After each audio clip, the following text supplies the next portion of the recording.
নমস্কার। আমি আবার আপনাদের কাছে এলাম স্বাস্থ্য বন্ধু হয়ে কিছু কথা সহজ সরল ভাবে বলা, আপনাদের সঙ্গে কিছু অভিজ্ঞতা বিনিময় করা, আর এর ফাঁকে কিছু স্বাস্থ্য বার্তা যেগুলো মেনে চললে নিশ্চিতভাবে আপনি অনেকটা বয়স অবধি ভালো থাকতে পারবেন, সুস্থ থাকতে পারবেন। শুরু করার আগে একটা কথা বলে নিই, স্বাস্থ্য বন্ধু মানে তো আমি সমাজ বন্ধুও কিছুটা, শত্রু নই অন্তত। সমাজের একজন নাগরিক হিসেবে দুটো কথা বলি। নির্বাচন কাটালাম, নির্বাচন পরবর্তী নতুন সরকার এসছেন, কে ভালো কে মন্দ সেইখানে নাইবা ঢুকলাম।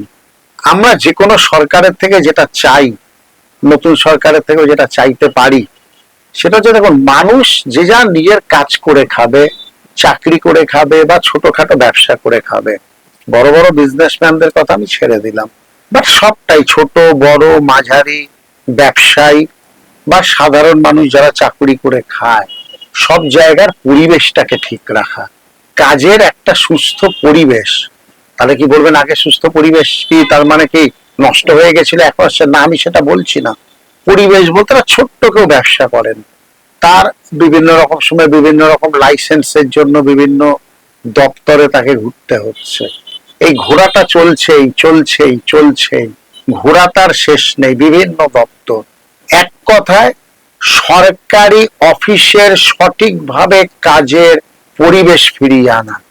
বিশেষত রাজ্য সরকারের অদ্ভুত একটা সুন্দর কথা আছে, দিনের পর দিন বয়স করা যাচ্ছে পেনশনের জন্য, নানাভাবে যাচ্ছে, কেউ অন্যান্য লাইসেন্স বা অন্যান্য কাজের জন্য।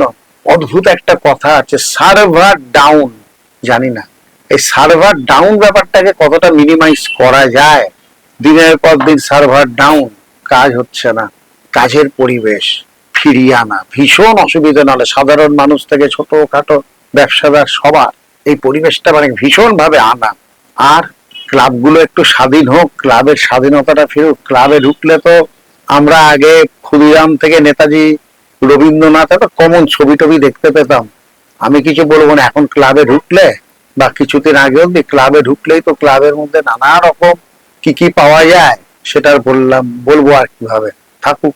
প্রচুর সমাজ কর্মী আছেন, এই সমাজ সেবী টেবি বলবো না, সমাজ কর্মী, তারা নীরবে প্রচুর ছোট ছোট ছোট ছোট ভাবে অনেক কাজ করে যায়। তারা হয়তো তারা প্রচারের আলোয় আসতে পারে না, নানাভাবে অনেক অনেক কাজ করছে। তাদের আনন্দ করে সেই স্পেসটা দিন।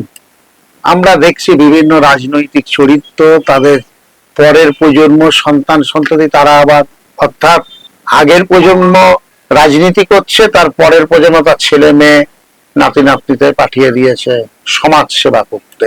ওই সমাজ সেবা হচ্ছে সব রাজনীতির সংমিশ্রণ সমাজ সেবা। অনেক পয়সা কোটি টক্কানি নাদ চলছে। তাতে সত্যি যারা ছোট ছোট করে সমাজ সেবার কাজটা করে যায়, এগিয়ে যায়, সেটা কোথাও না কোথাও একটু ব্যাহত হচ্ছে। বিরাট বিরাট হোর্ডিং, অমুক নেতার রক্তদান 2000, অমুক অর্গানাইজেশন 3000, বিরাট প্রতিযোগিতা চলছে। এটাও সরকারের কাছে ভাবার যে রক্তদানটা হবে একটা ক্যালেন্ডার অনুযায়ী সারা বছরের, এদিকে নিশ্চয়ই নজর দেবেন। কেউ হঠাৎ শীতকাল হলো, অনেকে কেউ 3000 কেউ 4000 রক্তদান করছেন, গরমকালে আর রক্ত দেওয়া নেই, বা ভোটকালীন বা অন্যান্য কারণে নানাবিধ কারণে একটা সময় রক্তদানটা থেমে যাচ্ছে, বর্ষার সময়, ভোটের সময়, গ্রীষ্মের সময়। যা রক্তদান হবে পুজোর আগে পরে কিছু, আর শীতকালে।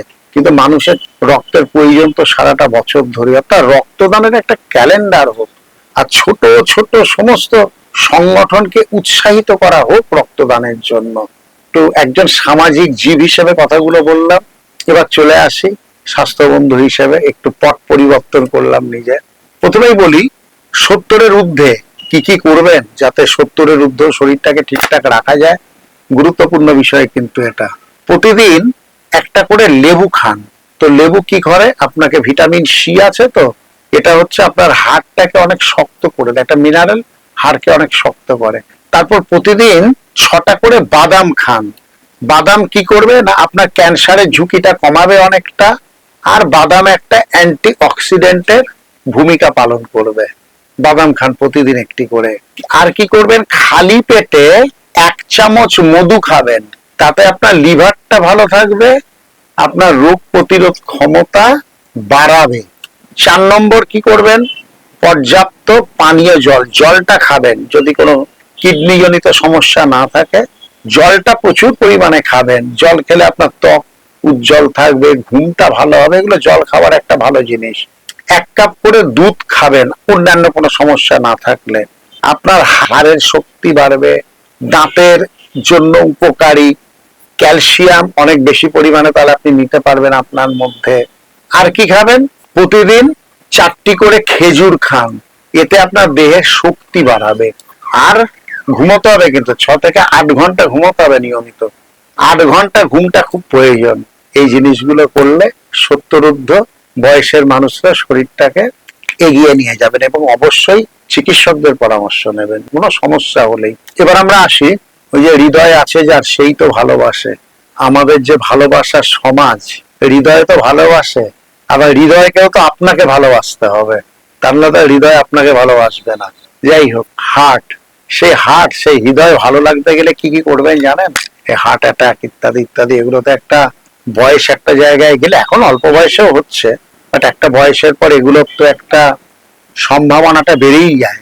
তাহলে হার্টকে ভালো রাখবার জন্য প্রতিদিন 30 মিনিট করে হাঁটবেন। ফাস্ট ফুড, অতিরিক্ত লবণ আর চিনি আপনাকে পরিহার করতে হবে।